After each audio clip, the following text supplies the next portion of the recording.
Oke, selamat sore. Sudah ada yang join mungkin. Selamat sore Cantik, boleh disampaikan ke teman-teman yang lain, mungkin kelas kita hari ini akan segera dimulai ya. Oke, karena sudah ada yang join, aku akan segera memulai kelasnya di hari ini. Hari ini kita mau bicara tentang infeksi tropis bersama dengan aku lagi, Dokter Yovita, oke? Eh, kita akan memulai infeksi tropis, materinya sih nggak terlalu banyak ya teman-teman, cuman untuk kompetensinya semua itu 3 dan 4. Jadi benar-benar harus dipelajari hingga dengan tata laksana gitu. Basic UKMPPD sama, SKDI 43 didahulukan, 2 dan 1 cukup untuk mendiagnosis, merujuk, jadi mencari kata kunci untuk mendiagnosisnya gitu. Nah, daftar isi hari ini kalau kita lihat semua itu 3 dan 4. Jadi semuanya penting walaupun cuman memang topiknya sedikit. Cuman nggak terlalu susah karena ini adalah penyakit-penyakit yang sering ditemui di Indonesia dan kalian juga sering mendapatkannya. Jadi kita hanya mengulang saja dan menekankan ke mana sih yang sering keluar di UKM-PBD. Gitu ya. Apabila nanti ada suaraku kurang jelas atau misalkan sebentar ya, ini aku cek dulu koneksiku. Ini kelihatannya salah nih aku pakai internet.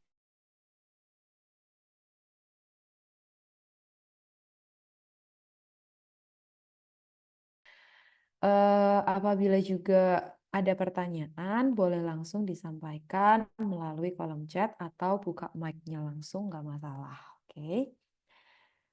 Iya, kurang keras ya suaranya. Udah oke belum suaranya? Sebelum aku mulai nih, kira-kira masih eh, ada yang kurang kah suaranya? Oke, sip. Kita lanjut ya. Kita akan masuk ke materi yang pertama mengenai HIV nih ya. Human Immunodeficiency Virus. Oke.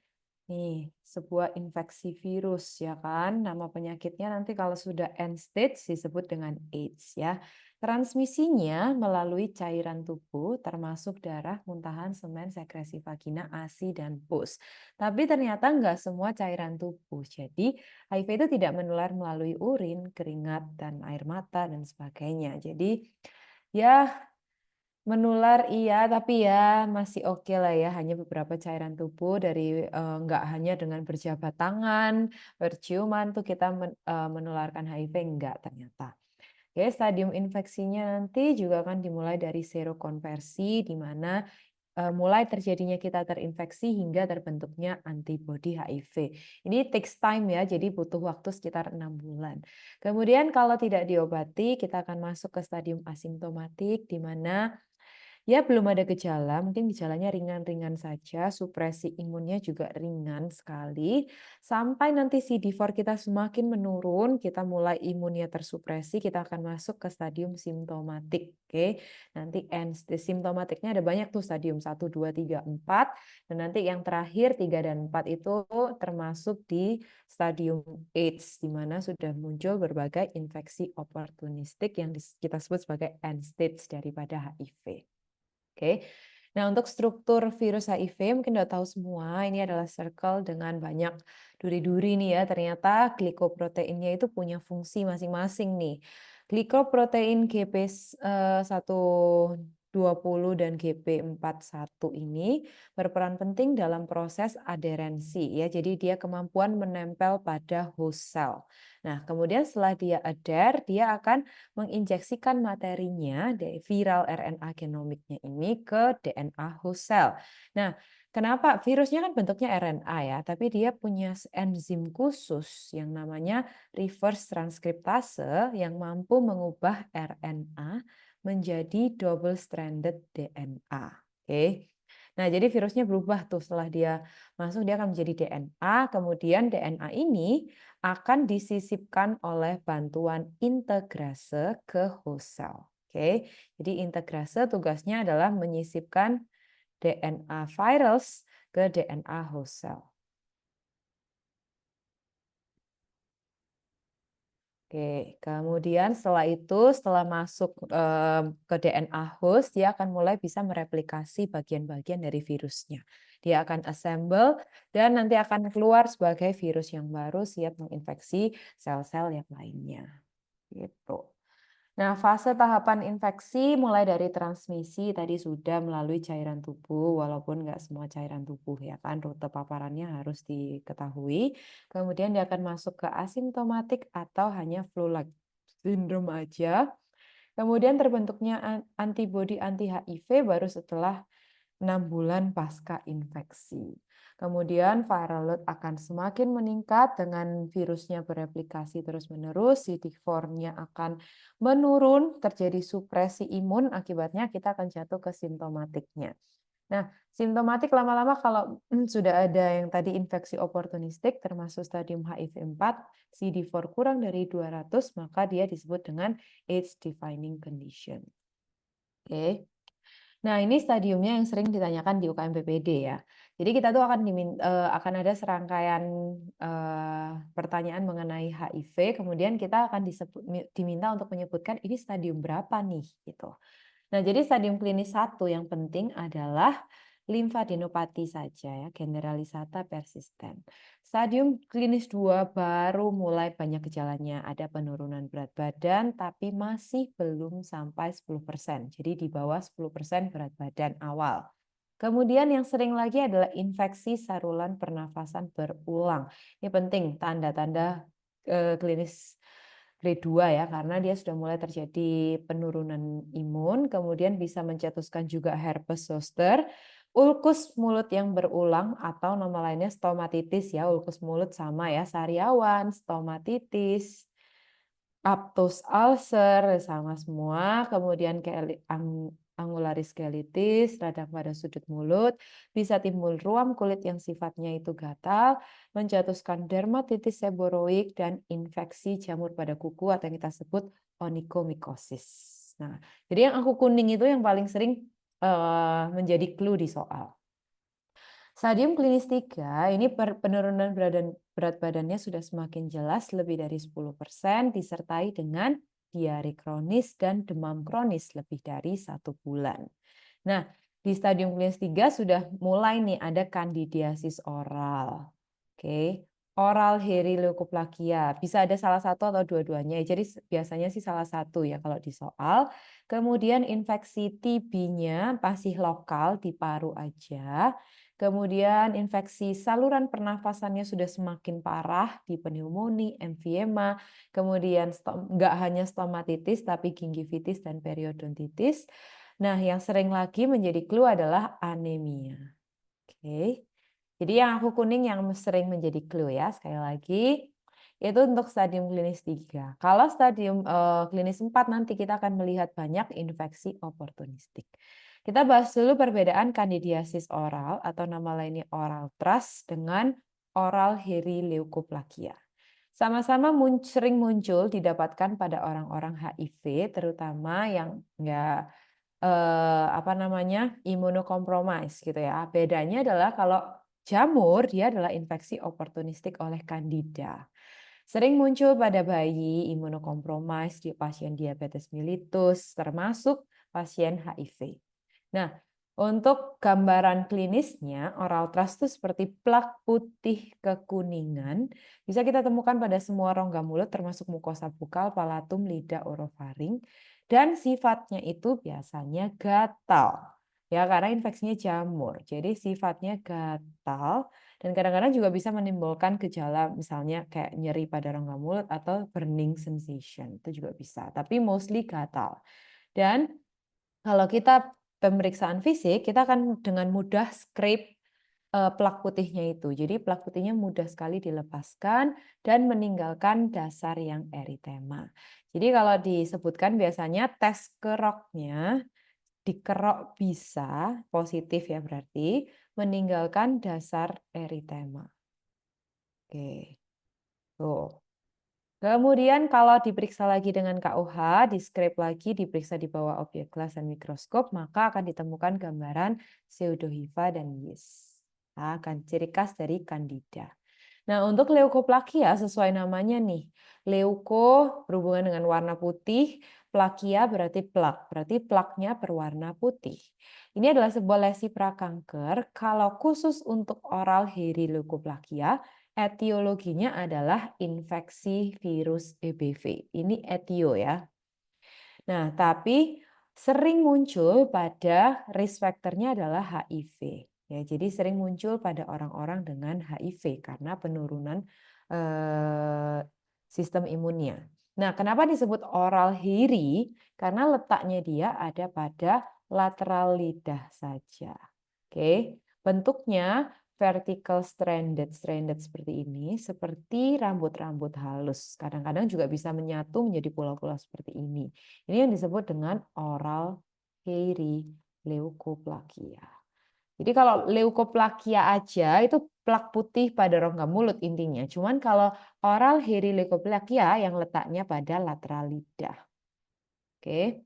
Kemudian plak putih dan sifatnya asimptomatik, jadi nggak nyeri, nggak gatal, tapi berada di situ cukup lama gitu ya, berminggu-minggu hingga berbulan-bulan. Nah, kalau kita coba kerok, nggak bisa, jadi tes keroknya negatif. Tidak bisa di scraping dengan mudah. Oke, itu yang membedakan kandidiasis oral dengan oral hairy leukoplakia. Next, kita ke stadium 4. Ini yang tadi infeksi oportunistik, di mana adanya wasting syndrome. Wasting syndrome sebenarnya sama persis kayak grade 3 ya. Dia adanya penurunan berat badan lebih dari 10% dalam waktu 1 bulan. Kemudian diare lebih dari 1 bulan. Dan demam lebih dari 1 bulan. Ini bisa ada dua-duanya, bisa salah satu ya. Demam dan atau diare. Nah, demam atau diare. Nah, kemudian infeksi oportunistik yang sering muncul sebagai clue adalah yang PCP ya, pneumocystis carinii pneumocystis, kemudian adanya kandidiasisnya sudah sampai ke esofagus, TB-nya sudah ekstra paru, bisa sering timbul kaposi sarkoma. Ini adalah keganasan ya yang ditandai dengan kulitnya itu penuh dengan nodul-nodul berwarna keunguan. Penyakit CMV, cytomegalovirus, toxoplasmosis SSP. Kira-kira gambaran yang khas sekali pada toxoplasmosis SSP apa teman-teman? Yang sering kita temui di gambaran X-ray kepala, CT scan kepala gitu ya. Toxoplasmosis SSP seringkali digambarkan di CT scan-nya sebagai multiple ring enhancement ya. Enhancement. Jadi kalau banyak menemukan ring-ring di gambaran CT scan-nya, hati-hati itu toxoplasmosis. Kemudian yang lainnya paling sering biasanya lain-lain jarang ya, ini paling limfoma, kemudian mikosisnya profunda, nefropati dan kardiomiopati. Jadi yang paling sering sebagai clue emang yang cuman di kuning aja, ini lain-lain jarang ya. Oke, pemeriksaan penunjang HIV kita udah tahu semuanya bahwa yang paling sering digunakan ya pemeriksaan serologi rapid test ya. Cuman sebenarnya lebih bagus ELISA atau EIA karena dia lebih superior. Nah, tapi yang kita sering digunakan di Indonesia adalah rapid test 3 strategi pemeriksaan. Jadi dilakukan 3 kali. Oke. PCR biasanya hanya pada vaskes tertentu saja dan biasanya digunakan untuk neonatus atau apabila hasil pemeriksaannya intermediate. Nah, kenapa harus dilakukan 3 kali tuh rapid test? Karena tiap-tiap strategi itu punya tujuannya masing-masing. Dan untuk diagnosis individu dilakukan pada strategi yang ketiga. Jadi tiga-tiganya harus reaktif untuk mampu mendiagnosis HIV. CD4 dan viral load sekali lagi bukan untuk diagnosis tetapi hanya untuk monitoring saja. Nah, ini yang disebut dengan 3 strateginya ya. Jadi harus dilakukan 3 kali. Tapi kalau dari awal kita sudah menemukan dia negatif ya berarti HIV negatif. Tapi begitu kita menemukan A1-nya reaktif, maka kita harus melanjutkan ke A2. A2 reaktif lagi, A3 reaktif lagi berarti A1, A2, A3 reaktif atau 3R berarti itu termasuk positif HIV. Jadi yang bisa didapatkan hasil dari strategi ini adalah kalau 3R baru kita bilang positif HIV. Nah, sekarang kalau 2R 1NR gimana gitu kan ya. Kalau 2R 1NR kan 1NR berarti ini termasuk sorry, yang 2R, 1NR kita bisa lihat dia termasuk hasil yang intermediate. Oke, nih 2R, 1NR. Oke, nah ini dua hasil reaktif atau apabila hanya 1R tetapi dia plus beresiko. Beresiko itu contohnya apa? Misalnya dia homoseksual, berhubungan seksual dengan sesama jenis. Kemudian dia pasien ibu hamil. Kemudian dia sering misalnya bergonta-ganti pasangan gitu ya. Misalnya pekerjaannya pekerja seks komersial. Nah, itu adalah kelompok-kelompok yang beresiko. Begitu kita temui 1R beresiko, kita masukkan ke hasil intermediate. Oke. Nah, tapi 1R kalau tidak beresiko dia termasuk ke hasil negatif. Oke. Nih. Salah satu reaktif tapi tidak beresiko termasuk hasil negatif. Begitu pula dengan A1 tadi yang non-reaktif dan A1 reaktif tapi pada pengulangannya menjadi non-reaktif. Itu termasuk yang negatif. Nah, kita bisa menyatakan langsung positif apabila memang PCR-nya positif. Nah, jadi biasanya pada hasil-hasil intermediate ini, kalau memang ada fasilitas PCR, ya monggo di PCR supaya kita lebih pasti apakah dia positif atau negatif. Nah, ini juga sama persis ya untuk langkah 3 strategi. Kemudian apabila hasilnya inkonklusif atau intermediate tadi, maka tesnya akan diulangi dalam 2 minggu kemudian. Untuk mendapatkan hasil yang lebih pasti, takutnya kita ada pada window period atau yang belum terbentuknya antibodi misalnya. Nah, jadi kita ulangi tesnya, apabila dia negatif berarti negatif. Kalau inkonklusif lagi kita nyatakan negatif, tapi kalau sudah menjadi positif ya baru dia dinyatakan positif HIV. Maka kita perlu melakukan rujukan ke pelayanan PDP. Nah, untuk diagnosis pada bayi, neonatus tadi dan anak-anak di bawah 18 bulan, maka bisa langsung menggunakan PCR. Oke, PCR ada dua jenis, HIV DNA atau HIV RNA. Lebih bagus yang DNA, metode rekomendasinya. Bisa dilakukan sedini mungkin sejak usia 6 minggu. Apabila bayinya mendapat ASI, ASI-nya paling nggak harus dihentikan dulu selama 6 minggu untuk tidak mengacaukan hasil PCR-nya. Jadi misalnya ada nih bayi yang terpejan atau diduga terpejan HIV usia kurang dari 18 bulan. Kalau dia sudah di atas 6 minggu usianya, maka kita bisa lakukan uji virologi PCR. Apabila positif berarti dia terinfeksi HIV.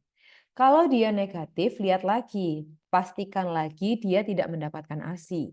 Kalau dia mendapatkan ASI, maka kita harus ulangi pemeriksaannya lagi setelah 6 minggu menghentikan ASI-nya. Jadi uji virologi lagi pada usia 9 bulan, apabila negatif, kita uji antibodi pada usia 18 bulan. Ya, kalau tidak mendapatkan ASI, ya berarti dia tidak terinfeksi HIV. Tuh. Oke, untuk tata laksana gampang ya, satu aja yang dihafalkan, ini aja ya. Telek. Oke, telek itu pup kalau dalam bahasa Jawa disingkat singkatan untuk tenofovir, lamivudin, dan efavirenz. Ya, itu untuk first line-nya, panduan pilihannya. Tapi juga ada panduan alternatif yang lain seperti nih adanya sidofudin, kemudian lamivudin dengan nevirapin atau efavirenz. Atau yang lainnya juga ada tenofovir, lamivudin, atau plus nevirapin juga bisa. Jadi kalau kita udah hafalkan first line-nya, mau nambah hafalkan panduan alternatifnya ya boleh banget gitu ya. Siapa tahu nanti soal UKM PPD-nya nggak mengeluarkan first line-nya gitu. Jadi obatnya dua ya, nucleoside reverse transkriptase inhibitor dan yang satunya non-nucleoside reverse transkriptase inhibitor. Oke, itu aja untuk pengobatannya untuk TB dan HIV sekarang. Jadi untuk TB dan HIV ini memang sering bersamaan gitu ya, apalagi kalau dia sudah telat di stadium 3, seringkali timbul TB paru. Jadi orang-orang dengan HIV itu seringkali waktu screening awalnya juga diperiksakan TB-nya. Nah, apabila untuk anak-anak di bawah 5 tahun ya kan, semua anak di bawah 5 tahun tanpa melihat stadium klinis WHO atau berapapun jumlah CD4-nya, maka TB itu harus diobati terlebih dahulu. baru ARV-nya diberikan 2-8 minggu setelahnya. Oke, untuk yang poin 2 dan poin 3 ini nice to know banget bahwa apabila dia CD4-nya kurang dari 50 sel per milimeter kubik, maka harus dimulai sesegera mungkin. Kalau dia mengalami meningitis Cryptococcus, maka harus ditunda sampai 5 minggu setelah pengobatan Cryptococcus. Gitu. Nah, untuk efek samping ini juga sering keluar beberapa kali di UKM PPD, terutama yang sidofudin ya teman-teman. Ini yang kemarin keluar. Yang lain-lain bisa dihafalkan tenofovir, renotoksik, efaviren, toksik terhadap SSP, lamivudin neuropati, nevirapin hepatotoksik, dan stafudin neuropati juga. Oke. Nah, terapi profilaksis ini untuk mencegah infeksi oportunistik, terutama pada pasien-pasien yang stadium gejala stadium 3 atau 4 ya. Nah, kita harus memberikan profilaksis cotrimoxazole. Jadi jangan sampai dia itu amit-amit kena infeksi oportunistik ya, terutama pada yang CD4-nya udah rendah. Oke, atau koinfeksi dengan TB, maka kita harus berikan Kotrim 960 mg per oral per hari. Biasanya diberikan selama kurang lebih 3-6 bulan. Nah, kalau yang isoniazid ini obat TB kan, isoniazid berarti diberikan pada orang-orang yang tanpa TB aktif atau anak-anak di bawah usia 5 tahun. Nah, maka yang diberikan adalah isoniazid, dosisnya ini untuk dewasa dan 10 mg per kilogram berat badan per hari selama 6 bulan untuk anak-anak. Pemberiannya 6 bulan juga. TB dan HIV pada orang dewasa sama persis kayak anak-anak tadi bahwa TB-nya harus dimulai terlebih dahulu, baru ARV-nya 2-8 minggu setelahnya. Terapi profilaksis pada bayi baru lahir dengan ibu dari status HIV positif ya. Maka semua bayi baru lahir dari ibu dengan HIV baik yang ASI eksklusif ataupun susu formula harus diberikan sidofudin sejak hari pertama usia 12 jam selama 6 minggu. Karena di bawah 6 minggu kan tadi belum bisa diperiksa tuh PCR-nya. Jadi kita berikan sidofudin dulu. Sampai usia 6 minggu baru kita periksakan PCR-nya. Nah, dosisnya sudah cukup jelas di sini. Kalau untuk prematur, dosisnya setengahnya ya biasanya. Kemudian pada minggu ke-6, nanti kan dia akan didiagnosis uji virologi. Setelah itu apabila masih belum bisa disingkirkan, cotrimoxazole profilaksis bisa dilanjutkan hingga 12 bulan dan diperiksa lagi sampai dinyatakan HIV-nya negatif. Tuh. Nah, jenis pelayanan pada HIV banyak ya, ada yang VCT, ini berarti volunteer daripada pasiennya sendiri. Kalau provider initiated berarti kita yang menyarankan sebagai nakes untuk pasien tersebut diperiksakan. Kemudian juga ada kelas banyak nih ya, prevention parent to child, dari pasangan-pasangan yang ingin memiliki anak tapi dengan status HIV. Kemudian care support dan treatmentnya itu sampai dengan mendetail ya, sampai ada kesehatan mental dan sebagainya. Jadi lengkap banget untuk tata laksana HIV itu. Nah, ini adalah overview-nya ya teman-teman. Sebenarnya dari slide ini sudah banyak pencakup yang kita pelajari barusan. Oke. Dok, izin bertanya dok, untuk sidofudin untuk bayinya itu berupa puyer ya berarti dok. Jujur aku belum pernah lihat ya sidofudin untuk bayinya nih. Coba sih aku cari ya sidofudin. Biasanya sih mungkin, bentar nih. Iya, dosis awal. Betul sekali di puyer ya, mungkin. Karena obatnya bentukannya kayak tablet gitu ya, obat tablet biasa gitu. Cuma nanti disesuaikan kepada berat badannya. Oke, ada pertanyaan lagi sampai di HIV ya ini ya. Penting untuk stadiumnya, pemeriksaan penunjang, terapi hingga nadin dengan TB dengan HIV, kemudian profilaksis pada bayi baru lahir dan sebagainya. Oke. Sip, kita lanjutkan untuk menjawab soal-soal HIV ya.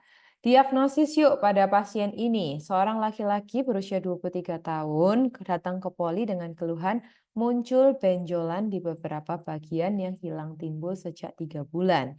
Sudah diperiksa beberapa tempat tetapi belum membaik. Aktif berhubungan seksual bergonta-ganti sejak usia 14 tahun. Didapatkan limfadenopati generalisata. Ternyata HB-nya masih 11, HCT oke, trombosit oke, leukosit oke, A1, HIV A1, A2, A3-nya didapatkan reaktif. Stadium berapa ini tadi teman-teman? Gampang nih, stadium berapa nih yang ada limfadenopati generalisata? Oke, yes, 1, benar banget ya. Kalau 2, dia sudah ada penurunan berat badan. Oke, dia sudah ada ISPA berulang, sudah ada stomatitis berulang. Itu tanda-tanda dari stadium 2. Kalau ini tidak ada, anemia juga nggak ada, stomatitis juga nggak ada, jadi ini grade 1. Next, kita lihat gambar seperti ini, pernyataan yang tepat mengenai keluhan pasiennya. Ayo lihat gambarnya aja udah jelas. Laki-laki 39 tahun, putih-putih di mulut 3 minggu. Seorang tidak ada rasanya, tapi pasiennya ini adalah pasien HIV yang rutin pengobatan. Oke, TTV oke, didapatkan adanya plak yang berwarna keputihan, sulit dilepaskan pada lidah. Yuk, emang nih plak putih pada lateral lidah. Yes, betul banget. Ini adalah sebuah lesi prakanker. Diagnosisnya apa nih? Gambaran ini, oral hairy leukoplakia. Yes, betul sekali. Oke, nice. Kita lanjut ke pembahasan yang berikutnya tentang leptospirosis. Ya, leptospirosis merupakan penyakit infeksius dari bakteri Leptospira ya. Dia itu dari genus Spiroseta gitu, hidup subur pada sanitasi buruk dan sering bertumbuh bersama dengan dengue. Nah, manifestasi klinisnya gampang banget. Ini adalah demam dengan nyeri otot terutama pada betisnya ya. Jadi begitu ada kata-kata nyeri pada betis dan demam, itu udah pasti diagnosisnya lepto. Oke. Nah, tapi kita harus bedain leptonya ringan atau lepto berat. Kalau dia cuma injeksi konjungtiva, demam, nyeri otot, itu masih lepto ringan. Tapi kalau sudah mulai kuning, oliguria, gangguan ginjal, perdarahan spontan, sampai trombositopenia, berarti dia termasuk ke arah yang Weil's disease. Oke. Yang ke arah lepto berat. Nah, fase penyakit pada leptospirosis itu ada 2, fase septikemia dengan fase imun. Dua-duanya ya, baik yang mild atau yang severe itu mengalami 2 fase ini. Fase septikemia adalah di mana fasenya itu demam tinggi, disertai nyeri otot sekitar 1 minggu. Nah, kalau kita periksa ginjalnya nih, bisa terjadi protein urea dan peningkatan kreatinin. Tetapi belum bisa kita temukan antibodinya. Organismenya masih kita bisa deteksi hanya di dalam darah. Oke. Nah, kalau fase 2 ini adalah fase imun di mana sudah terbentuk antibodi IgM-nya. Ditandai dengan 1-3 hari bebas gejala. Kalau tidak diobati dengan baik bisa menimbulkan gejala SSP seperti meningitis. Nah, organismenya kalau ini kita sudah masuk deteksinya di urin. Karena biasanya 3 minggu sampai 1 bulan kita periksanya sudah di urin, bukan lagi di darah. Oke. Nah, tadi Weil's disease itu yang berhubungan dengan leptospirosis berat ditandai dengan ikterus, kemudian gagal ginjal, hematuria, oliguria, dan perdarahan saluran cerna ataupun paru hingga shock. Nah, gimana sih kenapa sih bisa terjadi ada yang ringan, ada yang berat gitu ya. Human case sebenarnya 90%-nya itu mild leptospirosis ya, di mana terjadi keseimbangan antara proinflamasi dengan antiinflamasinya. Sehingga tidak ada gejala-gejala yang berat, tidak ada kerusakan organ. Tetapi ternyata yang ditemukan pada severe leptospirosis yang biasanya dibawa oleh hamster, itu terjadi mediator proinflamasi yang lebih banyak dibandingkan antiinflamasinya. Jadi terjadi badai sitokin. Oke, badai sitokin ini ternyata yang menyebabkan organ-organ itu rusak, multiple organ failure, perdarahan hingga menyebabkan kematian sekitar 5% kasusnya gitu. Nah, ini gambaran tadi stadium klinisnya. Jadi first stage itu adalah septikemia sekitar 1 minggu di mana kita bisa menemui organismenya pada darah. Kalau kemudian periode bebas demam baru masuk ke imun stage di mana kalau kita tidak diobati dengan baik bisa menyebabkan gejala sistem saraf pusat dan kita bisa menemui organismenya pada urin. Sama ya sebenarnya Wales disease juga gitu, cuman tidak ada periode bebas demamnya. Jadi demam terus tapi tiba-tiba manifestasi multiple organ failure sampai ke meningitis juga. Sama nih ya. Nah, laboratorium urinnya kita bisa cek mulai dari darah lengkap, leukositosis atau leukosit normal. Kemudian cek enzim hati, cek ginjal, cek darah, trombositopeni, bilirubin, protein urea, cek urin juga. Kemudian pemeriksaan kultur itu untuk konfirmasi diagnosis, tapi jarang sekali dilakukan karena relatif mahal. Dia juga enggak semua laboratorium bisa lama lagi, jadi hanya digunakan untuk kasus-kasus tertentu. Nah, yang sering lebih digunakan adalah microscopic agglutination test yang merupakan saat ini gold standard untuk leptospirosis. Ini adalah deteksi anti-leptospira antibody ya. Biasanya baru terdeteksi setelah 1 minggu. Nah, tapi kadang-kadang pertanyaan di UKMPPD seringkali menjebak nih. Kadang-kadang ditanyakan pemeriksaan penunjang terbaik untuk visualisasi bakteri adalah, nah, biasanya karena kita melihat, oh, penunjang terbaik MAT berarti, padahal dia tanyanya untuk visualisasi bakteri. Kalau ditanyakan untuk visualisasi bakteri, kita harus menggunakan pemeriksaan dark field microscope untuk menemukan gambaran spiralnya itu. Yes, gitu.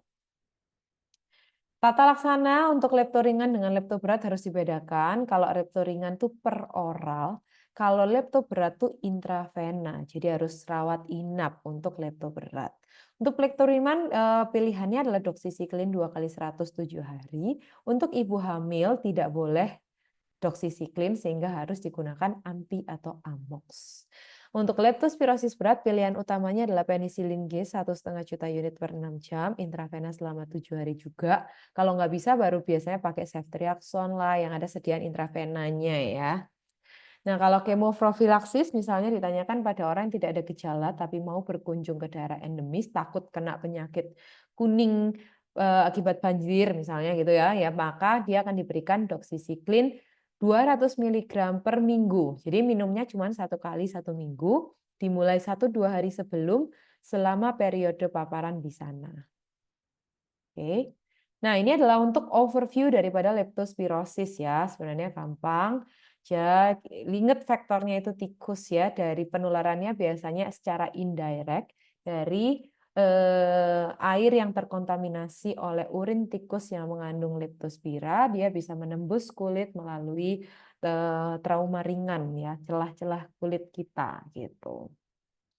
Kemudian untuk pemeriksaan penunjangnya juga perlu dan pengobatannya. Jadi harus dibedakan ringan atau berat ya karena tata laksananya berbeda. Oke, untuk leptospirosis sampai di situ saja. Kira-kira ada yang mau ditanyakan di leptospirosis? Belum ada, kita lanjutkan menjawab soal lepto ya.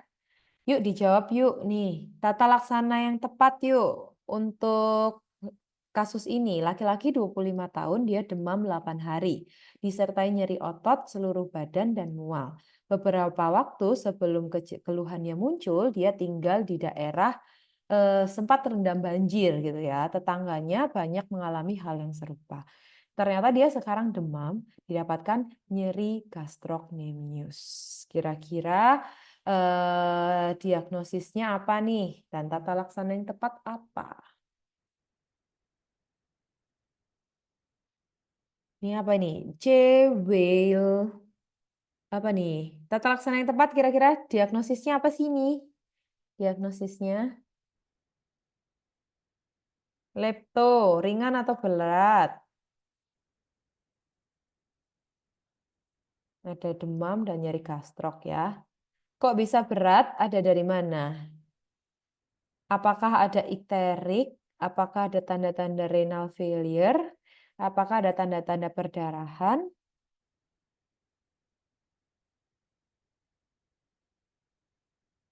Dok, soal di file yang di WA beda.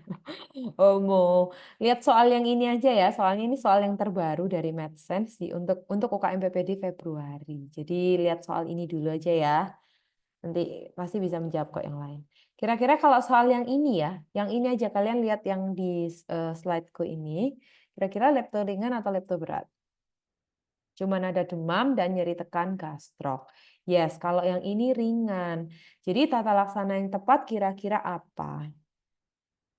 Yes, ya karena nggak ada doxycycline ya udah yang ada cuman antibiotiknya yang paling betul amoxicillin. Kalau ini kan antivirus bukan ya, mebendazole cacing bukan ya kan.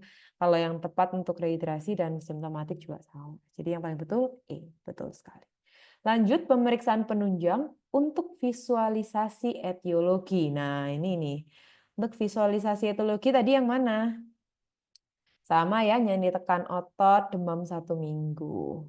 Yes, yang dark field microscope. Hati-hati ya, untuk visualisasi pakai dark field microscope, walaupun gold standarnya adalah MAT. Oke, oke, gampang untuk lepto ya, pokoknya ada demam, nyeri tekan gastrok, terus kuning, udahlah itu. Next kita ke demam tifoid, oke. Demam tifoid itu oleh Salmonella typhi ya, bakteri atau Salmonella paratyphi. Nah, kita tahu dia gram negatif, memiliki flagel-flagel dan tidak berspora. Punya 3 macam antigen, antigen O, H, dan V. O itu untuk somatik ya, untuk badannya. H itu untuk flagelnya. Dan V itu untuk envelope untuk virulensinya. Oke. Nah, untuk patofisionya adalah kita lihat periode inkubasi dan periode simptomatisnya. Setelah kita termakan, jadi penularannya adalah secara fekal oral, ya kan? Karena ingestion. Jadi kita termakan si Salmonella typhi itu.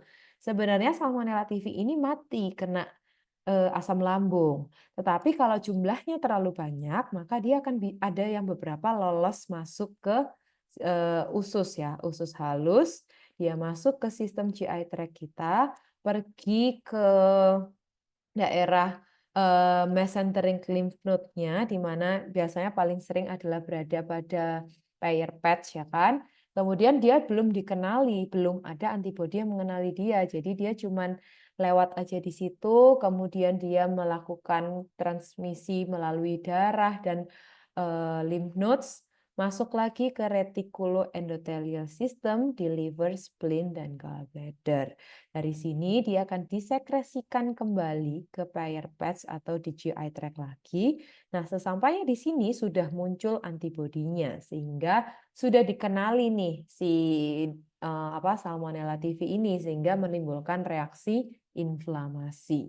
Dan ini mulai timbullah fever, nausea, abdominal pain, dan diarrhea menyebabkan generalized infection.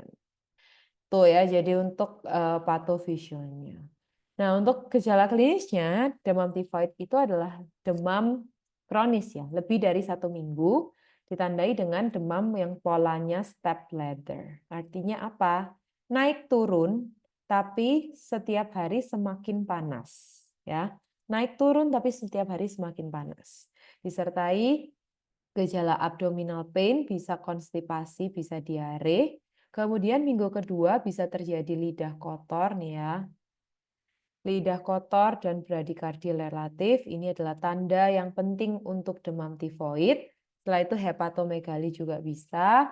Kemudian komplikasinya bisa menimbulkan meningitis, perforasi usus nih yang paling sering karena pair patch-nya itu lemah, mengalami inflamasi dan sebagainya, bisa terjadi perforasi. Oke.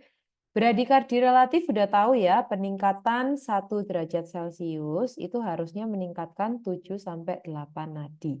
Tapi pada orang-orang dengan demam tifoid ternyata walaupun suhunya itu 39, 40, nadinya tetap di 70, 80 gitu-gitu aja ya, normal nadinya. Nah, ini yang disebut dengan step ladder, naik turun tapi semakin hari semakin panas. Untuk lidah kotor ini tampak keputihan gitu ya, lidah kotor biasanya. Rose spot ini adalah makula eritema yang ditemukan pada punggung bagian atas atau dada bagian atas yang sering sulit dilihat pada ras Kaukasia.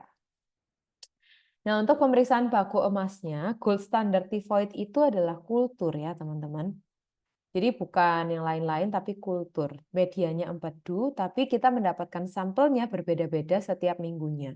Darah, feses, urin 1, 2, 3. Jadi singkatannya adalah DFU 1, 2, 3. Nah, jadi ingat aja DFU 1, 2, 3. Berarti kita tahu sampelnya diambil dari mana nanti.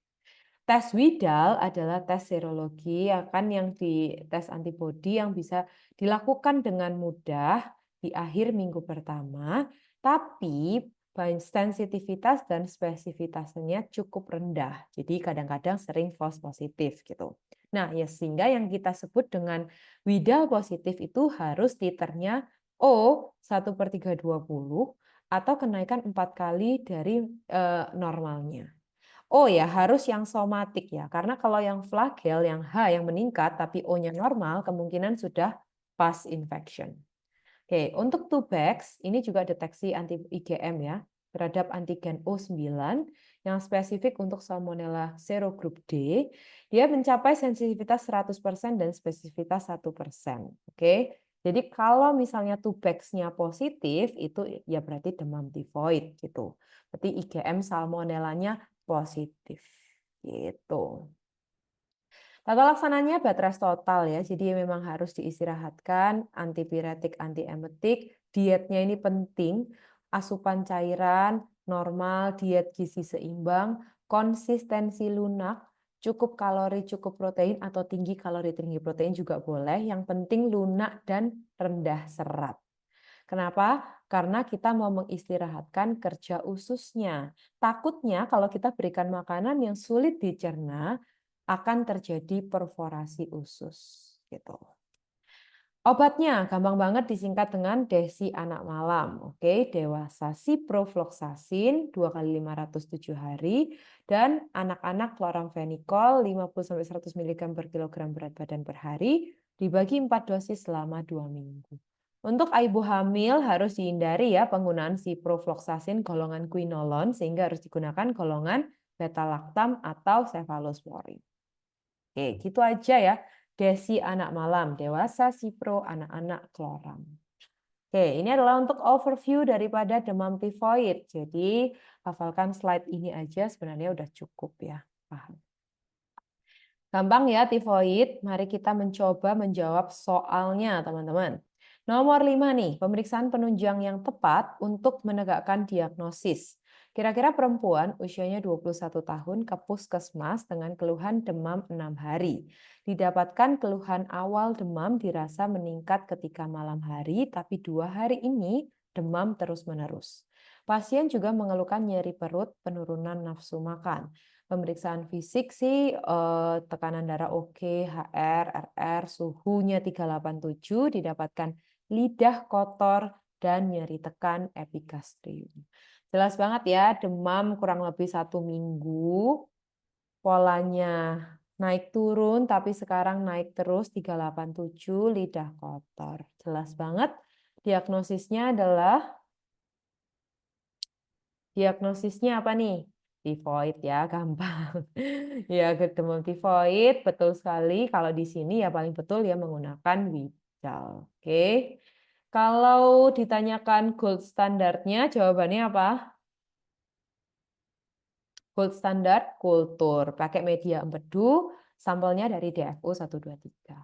MAT ini untuk leptospira ya, IgM dengue untuk dengue ya kan, kultur urin bukan, kultur feses juga bukan. Oke, next. Tata laksana non-farmakologi untuk pasien ini. Widalnya 1/320. Berarti kita udah tahu nih diagnosisnya adalah tifoid. Kira-kira terapi non-farmakologi yang paling tepat untuk tifoid apa nih? Yang mana? Yang tirah baring atau aktivitas biasa? Pasti yang tirah baring ya, ini coret nih salah. Tirah baring, cairan cukup, konsistensinya tadi harus lunak ya. Ini salah, harus lunak. Rendah kalori salah, yang betul cukup kalori, cukup protein, tinggi serat atau rendah serat. Tinggal itu aja.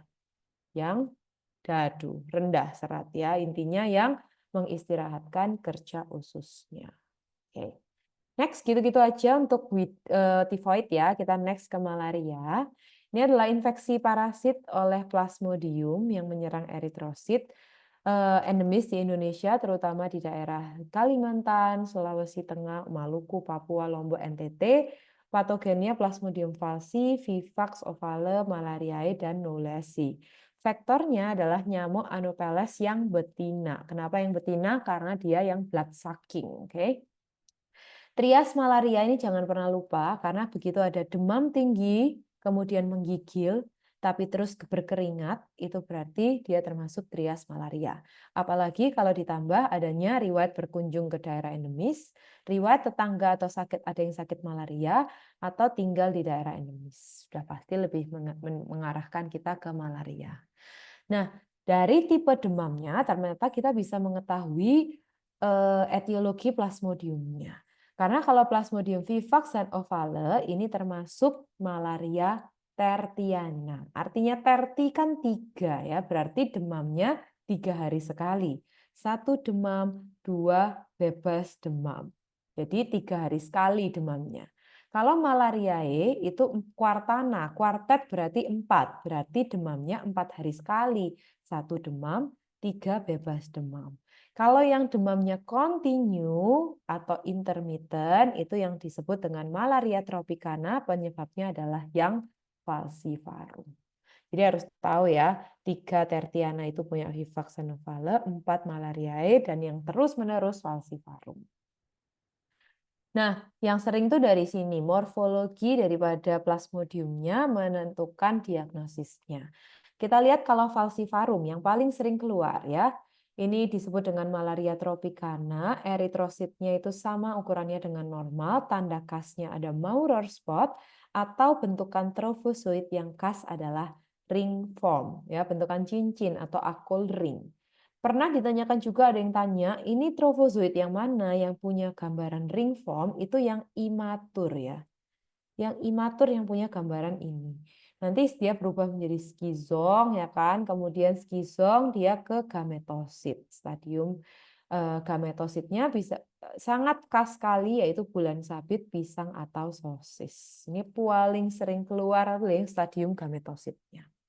Kalau untuk Vivax dan ovale, sama-sama eritrositnya lebih besar daripada normalnya.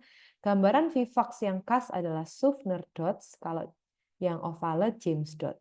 James dot warnanya dark brown ya. Yang lain-lain tidak ada yang terlalu spesifik untuk Vivax dan ovale.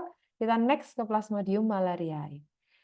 Ukuran eritrosit sama dengan normal, gambaran khasnya Simon dots warnanya light brown, dengan gambaran trofozoit berbentuk bandform rektanguler atau pita. Ya, ini penting, ini seringkali juga keluar. Bentukan gametositnya sama sferis ya, yang lain-lain tidak terlalu sering. Nah, tata laksana ini penting juga, sering banget ditanyakan. Mulai dari malariae dulu, karena dia paling mudah menggunakan ACT 3 hari. ACT itu adalah ini ya, Fixed Drug Combination Artemisinin Based Combination Therapy. Isinya adalah dihidroartemisin plus piperaquine. Oke, ACT 3 hari aja untuk malariae. Untuk yang falciparum ditambahkan dengan primaquine dosis tunggal. Untuk yang Vivax dan ovale, karena dia sering kali relapse ya, sehingga dia itu primaquine-nya jangka panjang. Oke. Jadi ada satu stadium plasmodiumnya di malaria Vivax dan ovale yang menyebabkan dia itu dorman. Bisa relapse sewaktu-waktu. Dan kalau relapse yang kita tingkatkan adalah dosis primaquine-nya. Nah, untuk kehamilan nih, untuk kehamilan, kalau MedSense masih menggunakan hamil trimester 1 KINA, hamil trimester 2 baru DHP.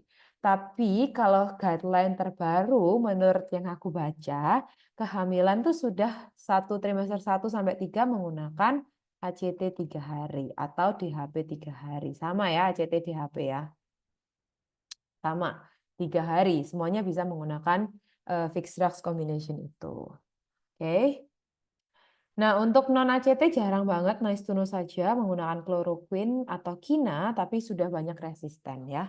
Profilaksis pada daerah yang sensitif kloroquine ini juga nice to know karena Indonesia itu termasuk daerah yang resisten kloroquine sehingga yang kita hafalkan yang resisten kloroquine. Doxycycline 100 mg per hari, 1-2 hari sebelum, 4 minggu setelahnya. Sampai 4 minggu setelahnya ya teman-teman. Jadi jangka panjang banget. Kontraindikasinya hanya untuk anak-anak 8 tahun dan ibu hamil. Untuk anak-anak dan ibu hamil menggunakan mefloquine atau atovaquone proguanil. Ini pertama ibu hamil yang meflo, kalau anak-anak yang atovaquone proguanil. Oke. Pemberiannya jauh lebih enak sih kalau mefloquine tuh per minggu, kalau atovaquone tuh cuma sampai 7 hari setelah dari daerah endemis tersebut. Oke. Nah, ini adalah gampang ya untuk overview daripada malaria. Pemeriksaan penunjangnya jangan lupa sediaan apusan darah tepi, tebal, dan tipis. Kenapa dilakukan 2 kali? Karena kalau tebal ini untuk screening cepat, ada atau enggak. Ya, plasmodiumnya ada atau enggak. Tapi kalau tipis, kita mau melihat morfologinya daripada plasmodium. Sehingga kita bisa menentukan, oh ini stadium trofozoit, stadium gametosit, dan sebagainya. Nah, komplikasi daripada malaria falciparum adalah malaria cerebral. Oke. Malaria cerebral berarti mengenai sistem saraf pusat gitu ya, dengan gejala minimal perubahan GCS, kelemahan otot, kejang berulang, distres pernafasan, shock, hemoglobinuria, perdarahan spontan, dan edema paru. Nah, paling sering itu adalah yang penurunan GCS dan paling kejang gitu ya. Nah, kenapa hanya Plasmodium falciparum yang bisa menyebabkan malaria cerebral? Karena hanya falciparum yang memiliki kemampuan sitoadherensi dan rosetting ya. Jadi dia memiliki kemampuan untuk menempel pada dinding pembuluh darah, kemudian men-attract banyak sel darah merah menyebabkan suatu trombosis gitu.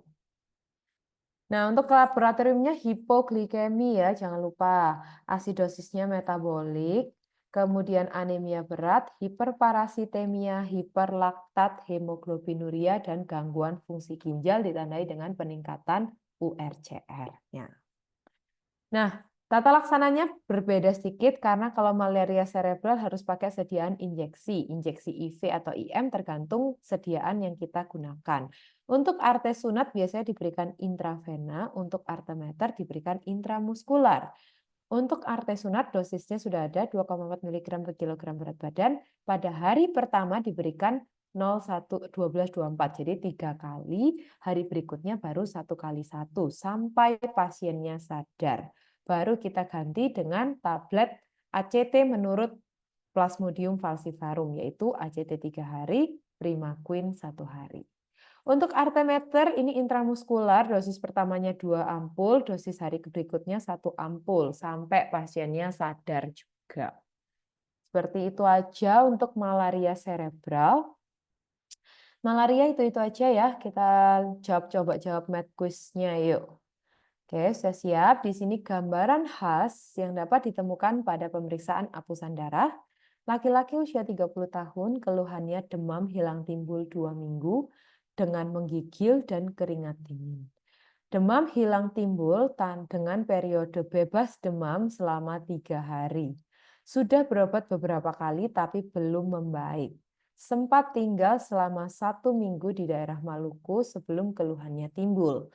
Saat ini hanya didapatkan suhunya febris. Kira-kira nih periode bebas demamnya 3 hari. Udah jelas banget ini oleh plasmodium yang mana? Plasmodium apa yuk? Yes, berarti periode bebas demamnya kan 1 demam plus 3 bebas demam berarti 4. Berarti Kuartana, berarti oleh Plasmodium malariae. Gambaran khasnya betul sekali adalah Siemens dots. Oke, kalau Maurer untuk falciparum, Suffner vivax ya kan, James untuk ovale dan Akolrings juga itu merupakan dari falciparum juga. Di sini ada triasnya ya, demam, menggigil, berkeringat. 1, 2, 3 adalah trias malaria. Oke. Nice, kita lanjutkan ke soal berikutnya. Pemeriksaan penunjang lain yang dapat ditemukan pada pasien ini adalah laki-laki 42 tahun ke IGD, keluhannya kejang, sebelumnya sempat demam 1 minggu. Kembali dari daerah NTT untuk bekerja. Saat ini suhunya 385, splenomegaly Suffner 3, apusan darah tepi ditemukan gambaran bulan sabit. Udah jelas banget nih diagnosisnya apa nih teman-teman, sampai kejang ya dia. Maka diagnosisnya adalah diagnosis yes, malaria cerebral ya. Penyebabnya udah tahu pasti falciparum. Maka pemeriksaan penunjang yang lain harusnya hipoasidosis, anemia berat betul sekali, hiperlaktat harusnya metabolik ya. Jadi yang paling betul anemia berat. Oke, next. Tata laksana definitif ya, yang ditanyakan definitifnya. Waduh, sebentar ya teman-teman.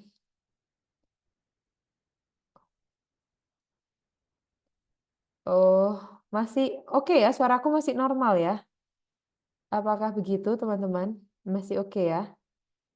Soalnya barusan ke log out. Oke, aman ya. Oke, sekarang nomor 9 ditanyakan tata laksana definitif. Laki-laki 39 tahun ke IGD, penurunan kesadaran, demam hilang timbul 1 minggu, pulang dari pedalaman Papua untuk survei. GCS 234, suhunya 39, apusan darah tepi, didapatkan gambaran pisang. Jelas banget, ini adalah diagnosisnya sama persis kayak tadi ya, karena penurunan GCS. Ini adalah malaria cerebral. Oke.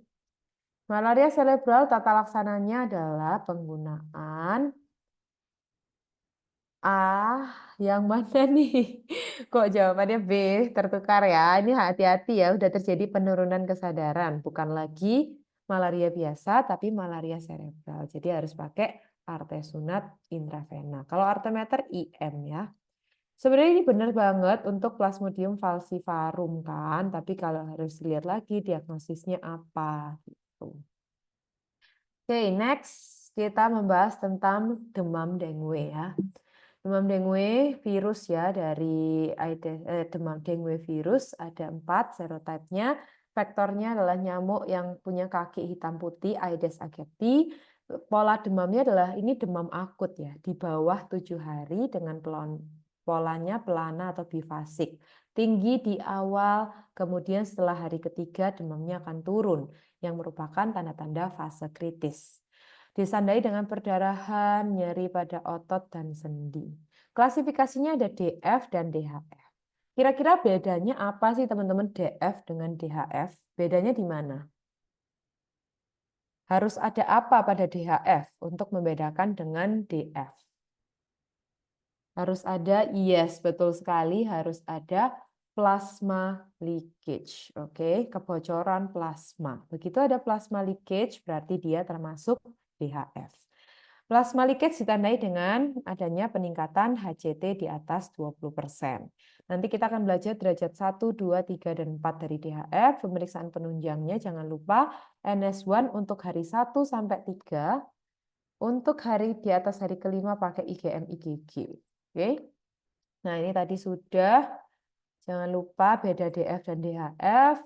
Secara gejala klinis, demam tinggi di awal, nyeri retroorbital pain, mialgia atralgia dengan rash. Nah, dengue fever bisa ada hemorrhagic manifestation, cuman biasanya dia HCT-nya tidak akan mengalami peningkatan di atas 20%.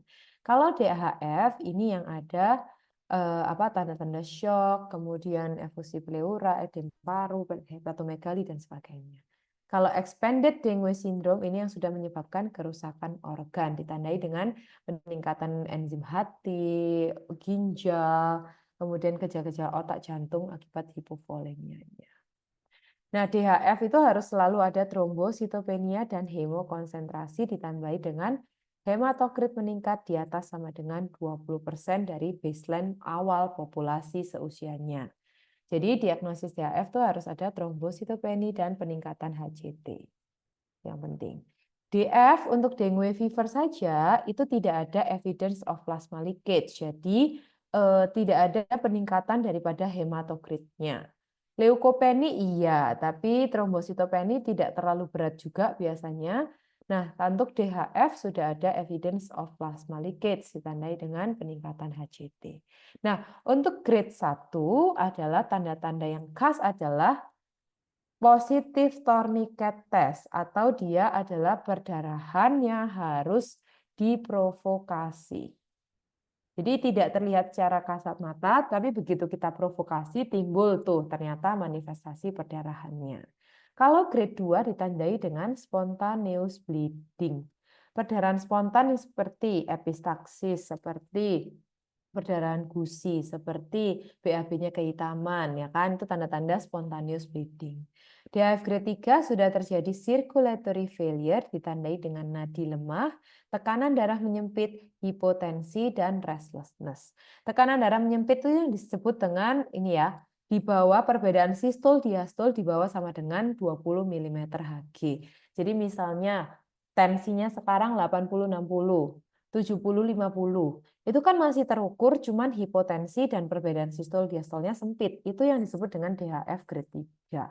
Kalau grade 4 ini sudah terjadi shock, sudah terjadi undetectable BP dan pulse. Jadi BP-nya biasanya cuma 60 palpasi. Pulse-nya sudah tidak teraba gitu. Itu sudah grade 4. Nah, uji diaskopi ini bisa membedakan dia eritema atau petekiae beneran.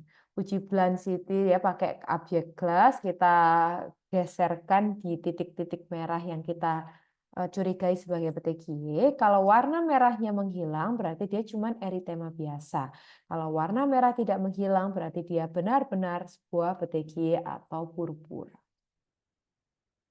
Nah, pemeriksaan labnya tadi sudah ya, ini tandanya adalah pola pelana, awalnya tinggi, tiba-tiba demamnya turun, tapi demam turun adalah fase kritisnya, di mana terjadi penurunan platelet dan peningkatan HCT. Oke, untuk serologinya kita udah tahu IgM, IgG dengue. Kalau IgM saja berarti primer, IgM, IgG sekunder. IgG saja pernah terinfeksi, tidak ada dua-duanya berarti tidak ada infeksinya. Nah, yang paling virulen katanya sih DEN2 ya, teman-teman. Nah, uji pemeriksaan penunjang tadi sudah ada tourniquet atau rampelit dengan mempertahankan tensimeter di lengan selama 5 menit di antara tekanan sistol diastol.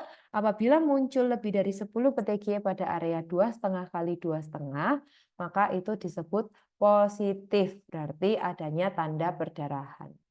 Grade 1. Oke. Serologi NS1 positif pada hari pertama sampai ketiga, IgM IgG untuk di atas hari kelima. Untuk RT-PCR jarang sekali dilakukan. Oke. Kita lihat di bawah hari kelima harus pakai NS1. Hari kelima di atas hari kelima pakainya IgM IgG. Oke. Nah, tata laksana penting ya, karena tata laksana DHF cuman rehidrasi. Grade 1, grade 2 dimulai dari 7 cc per kilogram berat badan per jam. Di-assess lagi, kalau ada improvement kita turunkan, improvement lagi kita turunkan, sampai kita hentikan pemberian cairannya. Nah, untuk DSS, nih kalau grade 3 dan grade 4, cairannya tuh harus lebih agresif. Kita mulai dari grade 3 di 10-20 cc per kilogram berat badan per jam. Bedanya kalau grade 4, 20 cc per kilogram berat badan, tapi bolus dalam 10-15 menit. Jadi sudah bukan lagi hitungannya per jam, tapi dibolus. Oke. Kalau ada improvement ya kita turunkan nanti rate-nya. Kalau tidak ada perbaikan, kita biasanya ganti dengan koloid atau blood transfusion. Oke. Nah, ini adalah tanda-tanda efusi pleura ya. Sudutnya tumpul. Kemudian signs of recovery ya intinya klinisnya membaik, trombositnya naik, HCT-nya sudah normal, platelet kan lebih dari 50, kemudian urin output-nya bagus, yaitu adalah tanda-tanda recovery. Jangan lupa tanda-tanda recovery itu ada convalescent rash ya. Jadi ini bisa timbul rash setelah hari ke-6 ke-7, tapi bukan rash tanda seperti yang awal, tapi ini adalah tanda rash penyembuhan, masuk ke fase penyembuhan. Nah, salah satu Apa komplikasi dari pemberian cairan yang terlalu agresif pada tata laksana DHF adalah fluid overload. Nah, kita tuh jadi harus tahu yang pemberian cairan yang seharusnya hanya untuk menjaga perfusinya adekuat. Etiologi pemberian cairan yang berlebihan, salah pemberian cairannya, terlalu besar atau terlalu lama. Seperti itu. Manifestasi awal kelopak mata bengkak, habis dehidrasi kok makin sesak, itu tandanya ya, dia fluid overload, kemudian distensi abdomen asites, peningkatan tekanan vena juguler. Kalau pada manifestasi akhir bisa respiratory failure hingga hipoksia dan agitasi. Pemeriksaan penunjangnya perlu analisis gas darah, laktat EKG, foto polos untuk melihat adanya kardiomegalika, efusi pleuraka, atau gambaran edema paru yang ditandai dengan bad wings appearance ya. Penting untuk kita tahu apakah kalau ada kardiomegali, oh berarti kita harus mengurangi cairannya, nggak bisa pakai cairan yang normal ya. Dia akan mengalami fluid overload kalau kita berikan cairan yang sesuai. Tata laksananya berikan oksigen, turunkan rate menjadi 1 cc per kilogram berat badan per jam. Kalau ada koloid, ya diganti koloid. Kalau ada edem paru, ditambahkan furo 1 mg per kilogram berat badan per dosis. Evaluasi ketat, pasang kateter urin, ya kan, supaya kita melihat outputnya. Kalau tidak ada perbaikan, kita bisa ulangi furosemitnya. Kalau tidak ada perbaikan lagi, harus dilakukan dialisis. Oke, untuk dengue kira-kira itu teman-teman. Ada yang mau ditanyakan nggak di demam dengue? Dengue ya. Lanjut, kalau tidak ada kita menjawab soal tentang dengue nih. Oh, izin bertanya nih, boleh banget nih. Boleh banget untuk Rekids nih. Pertanyaannya apa nih? Sebelum kita masuk ke Math Quiz.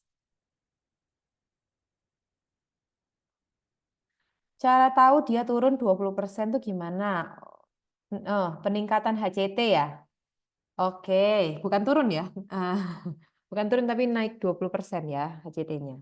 Oke, kita coba lihat di soal ini. Kira-kira kalian udah bisa nggak sih menjawab diagnosis ini grade berapa? Kita lihat ya, perempuan 19 tahun.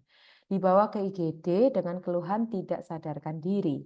Demam sejak 5 hari yang lalu disertai dengan pusing dan lemas. 2 hari ini mual dan muntah, BAB lembek berwarna hitam.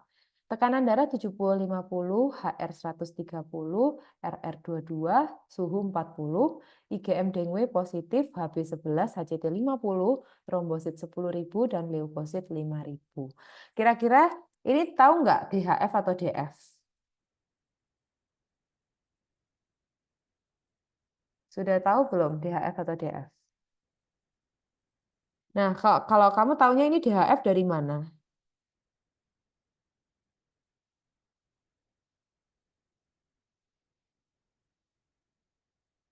Gradingnya aja ya, dari gejalanya ya. Oke, sebenarnya nggak boleh dari hanya gejalanya aja, tapi kita harus benar-benar melihat yaitu adanya peningkatan HCT. Trombositopenianya kan sudah memenuhi ya kan. Nah, sekarang kita harus mencari peningkatan HCT-nya. Nah, HCT diketahui 50. Apakah ini meningkat di atas 20%? Maka kita cek. Oke, dengan rumus delta HCT sama dengan HCT saat ini di min HCT normal per HCT normal dikali 100%. Nah, sekarang kita lihat HCT normalnya berapa? Kita harusnya tahu HCT normal itu dari populasi seusianya. Jadi misalnya perempuan usia 19 tahun, jadi perempuan dewasa kan, kira-kira HB normalnya berapa? Sebenarnya ini HB11 ini nggak cocok ya, karena biasanya kalau HCT-nya meningkat, HB-nya itu akan selalu diikuti meningkat. Cuman di soal ini sih baik ya, dia ngasih tahu HB-nya itu 11. Padahal kita bisa juga menggunakan HB populasi normal. Oke. HB populasi normal seusia perempuan 19 tahun itu adalah sekitar 12 gram per desiliter. Oke, ya kan?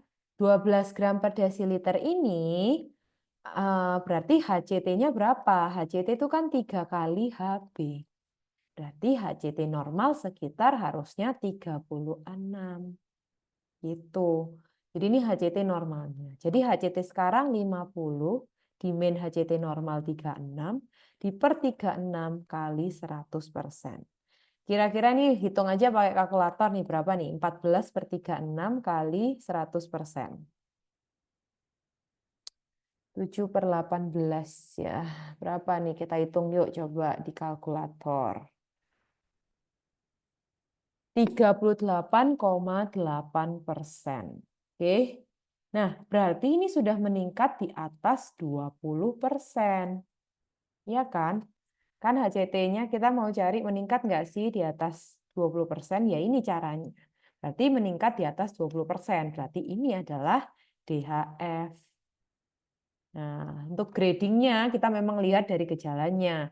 Oh, ini ada hipotensi, takikardi, ya kan? Tekanan darah menyempit, beda sistol diastol hanya 20.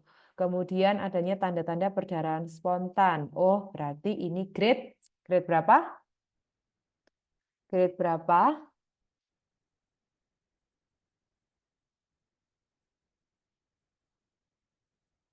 Grade berapa nih yang ada tekanan darah menyempit, adanya tanda-tanda hipotensi, takikardi, tapi belum shock. Yes, grade 3 ya. Kalau ini sudah undetectable BB. Oke, jadi kayak gitu untuk membedakan ini DF atau DHF. Kira-kira oke nggak penjelasannya kalau ini melihat peningkatan HCT di atas 20%? Udah paham belum? Boleh pakai aman, sip ya. Jadi pakai ini rumus delta HCT ini. Oke, lanjut kita ke nomor berikutnya. Tata laksana yang tepat untuk pasien ini adalah laki-laki 20 tahun ke IGD, keluhannya lemas, mual muntah tiap kali makan minum, demam tinggi 3 hari, sudah minum obat tapi belum membaik. Tekanan darah 100 per 70, HR 100, RR 22, suhu 40, akral masih hangat. Pemeriksaan laboratorium sama HB11, HCT 45, trombosit 50.000, leukosit 5.000, NS1 1 reaktif. Kira-kira grade berapa ini teman-teman? DF atau DHF? Coba lagi.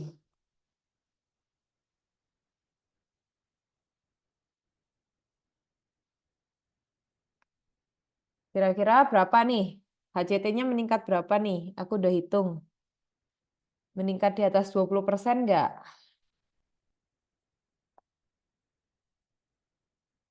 DHF meningkat. Yes, betul sekali ini DHF ya. Grade-nya karena tidak ada perdarahan spontan, ya kan? Oke, berarti ini masih grade 1. Boleh ya. Maka kita mulai dari berapa? Rehidrasinya, yes, 7 cc per kilogram berat badan per jam. Oke, betul sekali.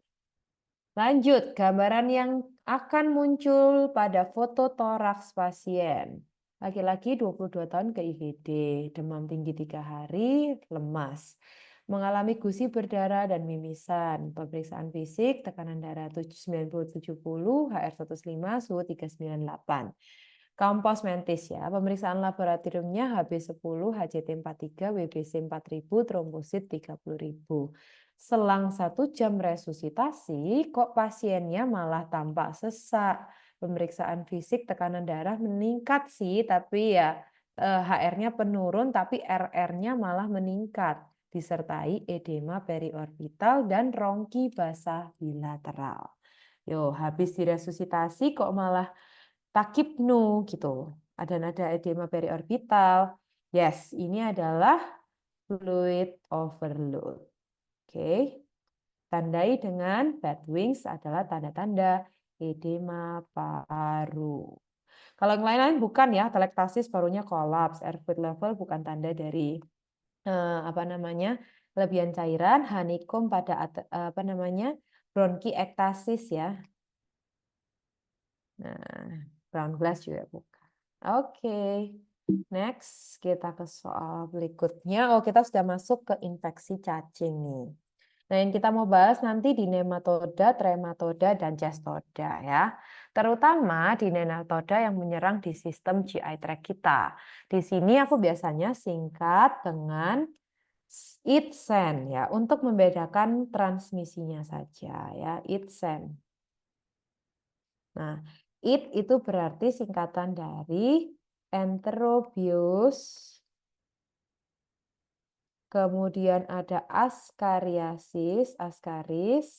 dan trikuris ya kan. Nah, kenapa dibedakan? Karena itu menandakan dia penularannya atau transmisinya melalui fekal oral. Karena ya dimakan. Nah, sedangkan yang sen ini biasanya penetrasi kulit dari dari tanah langsung gitu ya. Nah, yang penetrasi kulit yang mana aja? Yang sen, yaitu ada Strongyloides, kemudian adanya Necator, dan adanya Necator americanus. Ya itu aja sih ya. Yang ini udah oke. Strongyloides, ankylostoma satu lagi ya, sorry. Ankylostoma. Nih.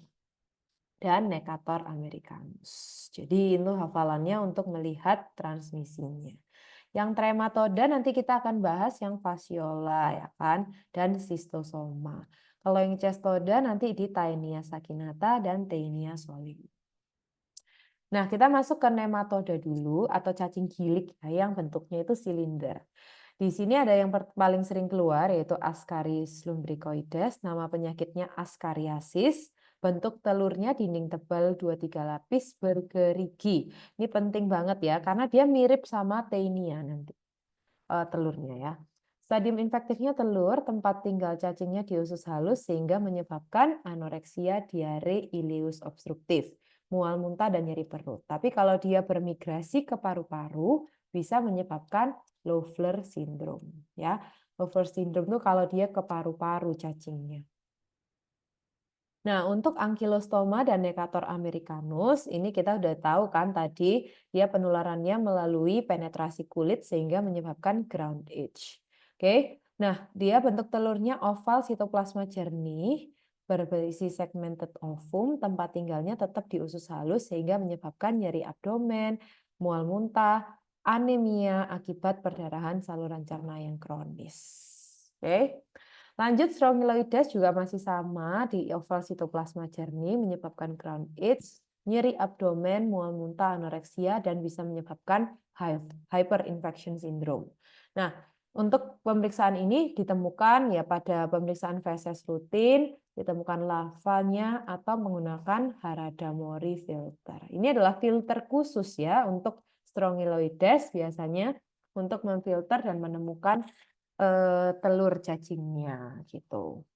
Untuk Trichuris trichiura atau trichuriasis nama penyakitnya, hafalannya cuma 3T aja ya. 3T. Trichuris, tempayan, dan turun. Turun itu artinya prolaps rekti ya. Jadi cuma itu aja. Trichuris punya bentuk telurnya tempayan 2 operculum dan menyebabkan prolaps rekti atau turun. Oke. Nah, pada pemeriksaan penunjangnya sama feses rutin. Enterobius vermicularis atau nama lainnya oxyuris, sama ya, oxyuris dengan enterobius itu sama. Huruf D, asimetris oval bikonkav ya, dengan pruritus nocturna, gatal dubur di malam hari ya. Pemeriksaan penunjangnya khusus juga, dia ada Scotch adhesive tape ya. Jadi bukan pemeriksaan feses biasa. Oke. Kita akan bahas lagi lebih jelas di sini Ascaris lumbricoides dengan bisa menyebabkan ileus obstruktif kalau dia berkembang di usus halus dan membuntu usus halus kita. Kemudian bisa di Loeffler kalau dia migrates ke paru-paru, dinding tebal 2-3 lapis bergerigi. Obatnya apa? Ada yang tahu nggak obatnya untuk Ascaris? Obatnya untuk Ascaris ada yang tahu? Pakai apa? Pilihan utamanya. Ada yang tahu pakai apa? Albendazol ya kan? Albendazol ya. Dosisnya ada yang tahu, single dose atau berulang-ulang?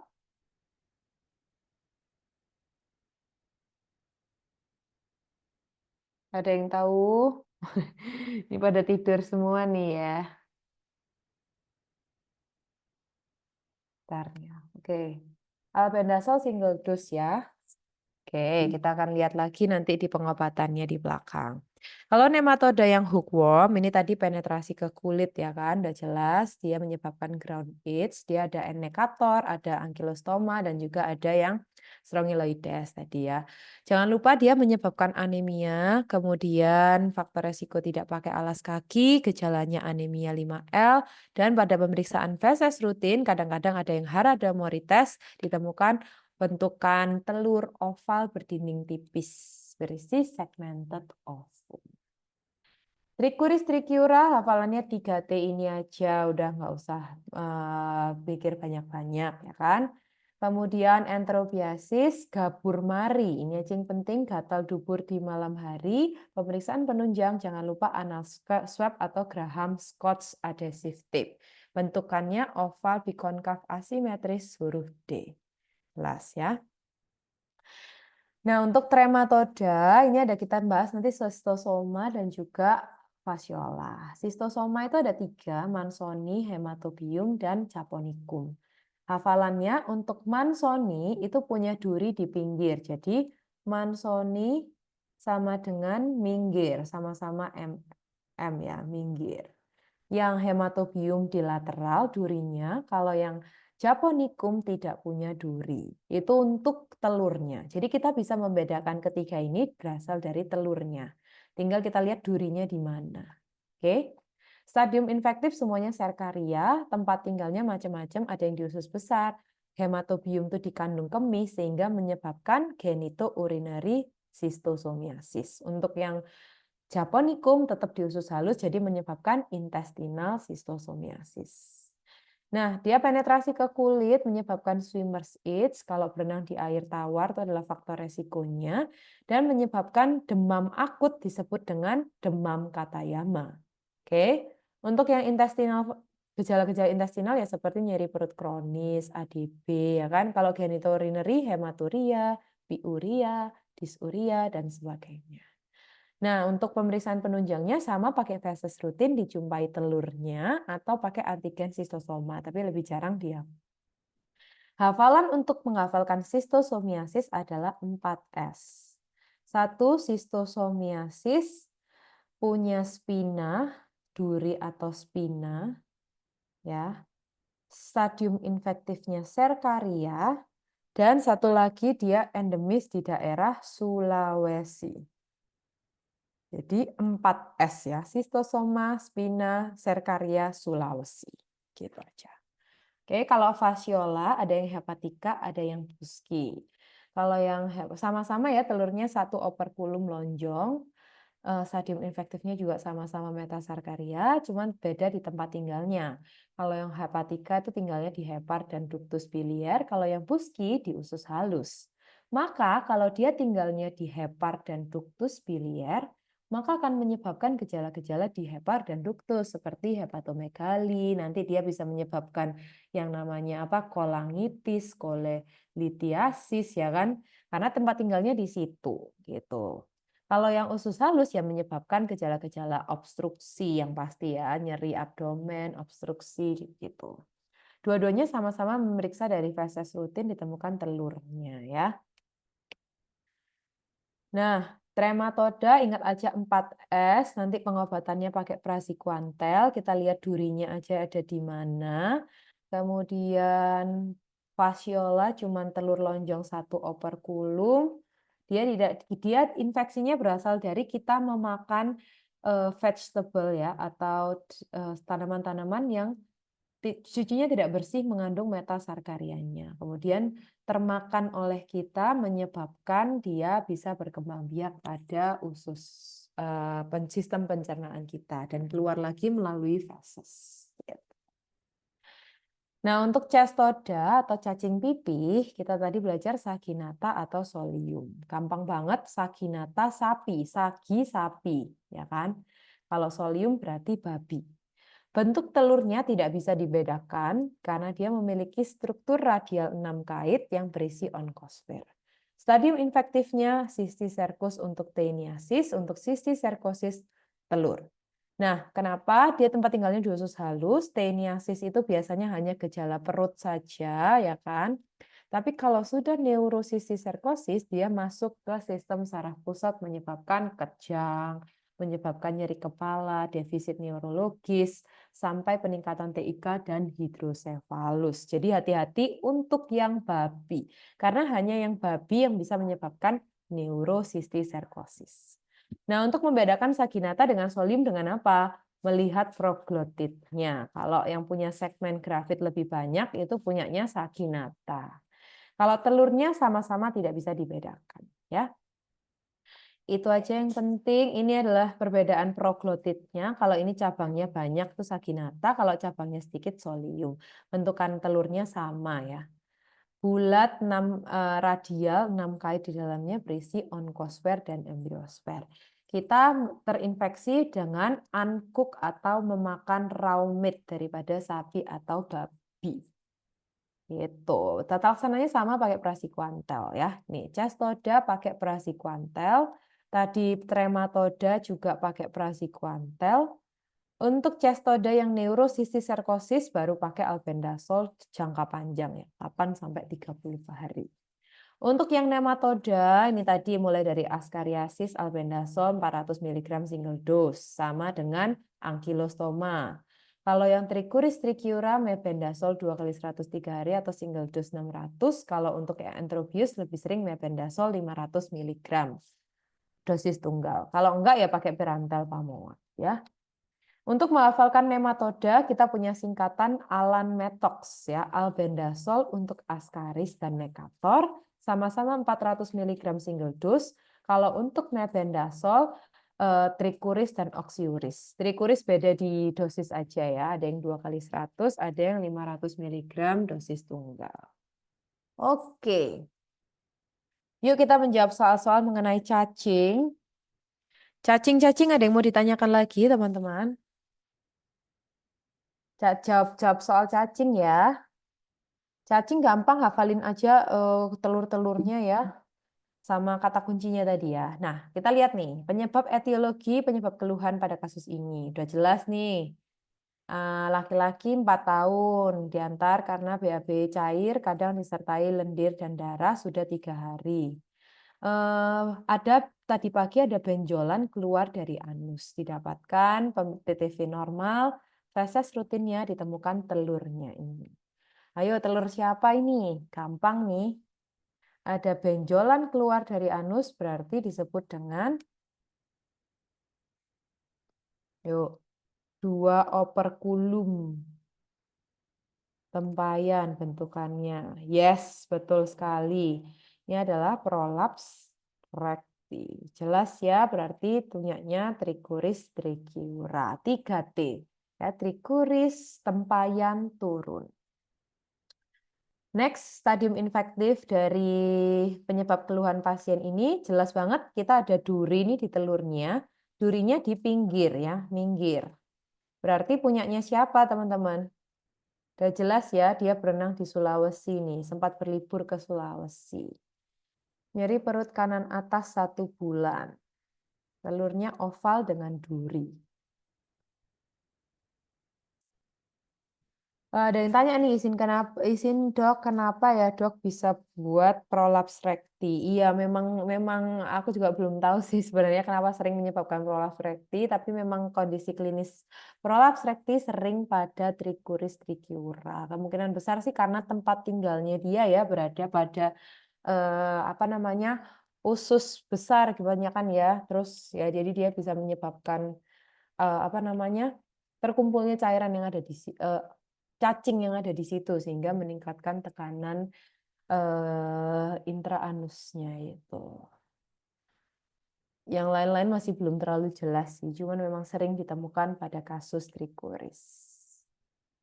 Oke, lanjut lagi ke nomor 14 ya. Sip. Lanjut. Durinya di pinggir, teman-teman. Punyanya siapa nih duri di pinggir? Mansoni, betul ya. Mansoni minggir, berarti ini adalah jawabannya apa namanya? Jawaban diagnosisnya adalah 4S, yaitu sistosomiasis, punya spina di pinggir, Sulawesi, dan satu lagi serkaria. Oke. Lanjut, tata laksana yang tepat untuk kasus ini. Ayo, huruf D ini, huruf D asimetris, punyanya siapa? Nih, bagian dubur terutama malam hari. Nah, kalau ini memang karena cacingnya itu sering berada di dubur ya, bergerak aktif di malam hari, dia ke arah dubur sehingga menyebabkan gatal dubur di malam hari. Yes, betul sekali. Enterobius vermicularis. Nah, untuk pengobatannya tadi pakai apa? Gampang, Alan Metox kan tadi. Ayo, enterobius kan masih termasuk di nematoda ya. Ingat Alan Metox? Metox berarti mebendazol untuk trichuris dan oxyuriasis atau nama lainnya enterobius. Berarti pakai apa? Jeng jeng. Albendazol. Metox ya, metox itu berarti mebendazol ya. Cuman salah juga di sini. Kenapa salah? Karena karena salah dosisnya, harusnya single dose bukan 3 hari. Jadi yang betul memang ini second line-nya pakai pirantel pamoat. Yes, gak apa-apa ya, jam-jam ngantuk ini rawan memang. Tinggal sedikit lagi kok teman-teman ya. Tata laksana yang tepat untuk kasus ini, telur bulat nih, radial 6 kait nih. 6 kait, habis makan daging babi mentah. Udah jelas sekali diagnosisnya adalah Nis ya. Bukan sagi, ini babi ya. Jadi punyanya solium. Betul sih. Benar, solium. Kok aku jadi yang ngantuk. Solium ya. Benar, pengobatannya pakai praziquantel aja udah cukup ya. Yes, lanjut yuk, tinggal sedikit lagi ya. Kita lanjutkan ke filariasis. Ini adalah infeksi yang oleh kaki gajah itu ya, yang disebabkan nyamuk, yang dibawa oleh nyamuk kuleks. Bentuk stadium infektifnya larva 3. Ada 3 yang menyebabkan filariasis: Bancrofti, Malayi, dan Timori. Bancroftian yang bisa menyebabkan limfedema sampai ke lipat paha dan edema skrotum. Nah, jadi kalau soalnya edema skrotum ya kebanyakan akan etiologinya pasti Wucheria bancrofti. Pemeriksaan penunjang gampang sekali, hafalannya adalah BMT 123. Kita melihat cephalic space-nya. Oke. Kalau cephalic space-nya 1:1 ya bancrofti, 2:1 Malayi, Timori 3:1. Singkatannya BMT 123. Tata laksananya ini ya, DEC 6 mg per kilogram, 3 dosis 12 hari, profilaksis ditambah albendazol single dose ya. Nah, kita lihat nih, pembawanya kan nyamuk kuleks, anopheles, dan lain-lain, menyebabkan adenolimfangitis akut, demam disertai limfadenopati yang nyeri. Oke. Kemudian lama-lama menyebabkan kalau tidak diobati, cacingnya ini atau si parasitnya ini akan menyebabkan obstruksi saluran limfatiknya, menyebabkan limfedema. Nah, kalau sudah limfedema berat akan menyebabkan kaki gajah yang disebut dengan elephantiasis. Nah, khusus Bancroftian yang bisa menyebabkan edema skrotum dan limfedema di atas lipat paha. Jadi kalau ada gambaran hidrokel atau edema skrotum, kemudian kailuria. Kailuria ini adalah milky white urine, berasal dari kebocoran cairan limfatik melalui ginjal. Ini adalah tanda-tanda yang disebabkan oleh Bancroftian, ya. Bancroft. Nah, tadi singkatannya gampang banget ya teman-teman menghafalkan. BMT 123 ya. BMT 123. Bancroftian itu cephalic space-nya 1:1, untuk Malayi itu 2:1, kalau Timori itu 3:1. Udah hafalkan itu saja. Lanjut, diagnosisnya menggunakan pemeriksaan darah, mikrofilaria darah malam hari jam 22 sampai jam 2 karena parasitnya aktif di jam subuh dengan pewarnaan gimza. Ya, harus menggunakan mikroskopis darah tepi. Terapinya DEC tadi sudah bersifat makro dan mikrofilarisida, tapi tidak bisa memperbaiki keadaan yang sudah elefantiasis, yang sudah hidrokel. Nah, kalau kayak gitu-gitu sudah harus dengan metode pembedahan, aspirasi hidrokel, limfangioplasti, dan sebagainya. Profilaksis adalah single dose DEC dengan ivermectin atau ivermectin di plus albendazol ya, 400 mg diberikan per tahun. Jadi 1 tahun sekali. Mau yang pakai DEC base atau yang ivermectin base sama-sama single dose. Oke? Itu aja gampang. Mari kita jawab soal tentang filariasis. Etiologi dari kasus ini adalah pasien laki-laki 55 tahun ke puskesmas, keluhannya bengkak kaki kanan hingga kemaluan. Bengkak kurang lebih 2 bulan ini awalnya tidak enak badan. Tetangga pasien mengalami hal serupa, TTV oke, tapi pemeriksaan fisik edema non-pitting pedis hingga skrotum dextra. Yang bisa menyebabkan skrotum cuma satu, yaitu Bancroftian. Yes, kalau kita lihat cephalic space-nya 1:1. Oke. Next, kita lihat tata laksana yang tepat, cephalic space 1:1, berarti udah jelas ini punyanya Bancroftian. Berarti diagnosisnya adalah filariasis. Untuk filariasis pengobatannya tadi berapa hari, teman-teman? Berapa hari? DEC, betul. Yang 1 hari atau 12 hari. Kalau yang dengan albendazol ini untuk profilaksis ya. Yang 12 hari ya. Untuk profilaksis saja diberikan single dose. Oke, next. Gampang nih terakhir tentang sepsis ya. Sepsis itu kan adalah sebuah respon imun yang berlebih terhadap suatu inflamasi ya. Nih, etiologi terseringnya memang infeksi menyebabkan disregulasi sistem imun yang menyebabkan disfungsi organ. Kalau ditambah dengan gangguan sirkulasi yang ditandai dengan hipotensi, MAP di bawah 70, asidosis laktat, akral dingin, CRT lebih dari 2 detik, yaitu sudah masuk ke tanda-tanda shock. Maka yang perlu kita tahu adalah surviving hour 1 bundle ya. Jadi ini yang harus kita lakukan saat kita menemui pasien sepsis. 1 jam pertama yang harus kita lakukan adalah hitung kadar laktat, kultur darah sebelum antibiotik, habis kultur diberikan antibiotik empiris broad spektrum, resusitasi cairan 30 cc per kilogram berat badan. Apabila tekanan darah tidak membaik, ya berikan vasopresor. Jadi yang penting tuh sebenarnya ini aja, 1 jam pertama yang dilakukan saat sepsis. Oke? Ini sudah shock sepsis, jangan lupa tanda-tandanya ya. Kemudian ini organ yang kena saat sepsis, paru-paru, jantung, darah, CNS, hepar, dan ginjal. Nah, untuk mengidentifikasi seseorang dengan sepsis di luar ICU, misalnya di IGD, kita bisa menggunakan KISOFA, Quick Sequential Organ Failure Assessment, yang dilihat cuma 3 poin, GCS, RR, dan tekanan darah sistolik.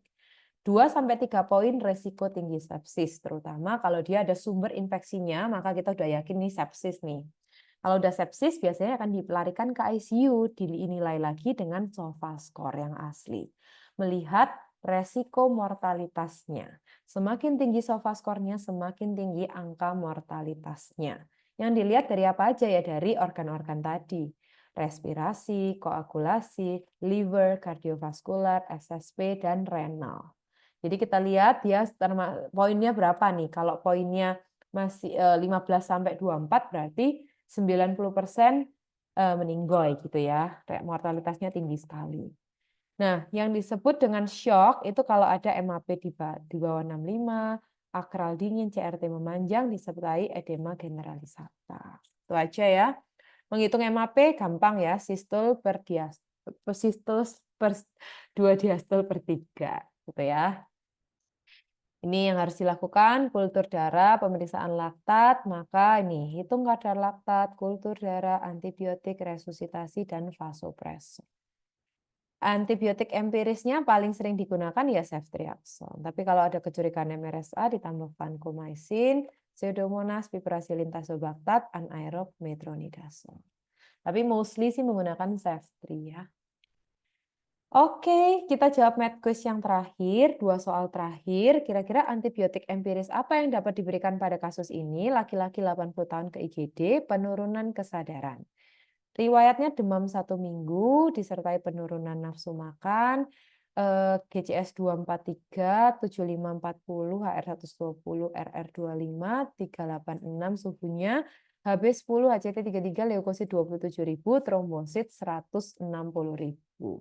Kira-kira diagnosisnya apa nih? Diagnosisnya apa? Sepsis atau shock sepsis?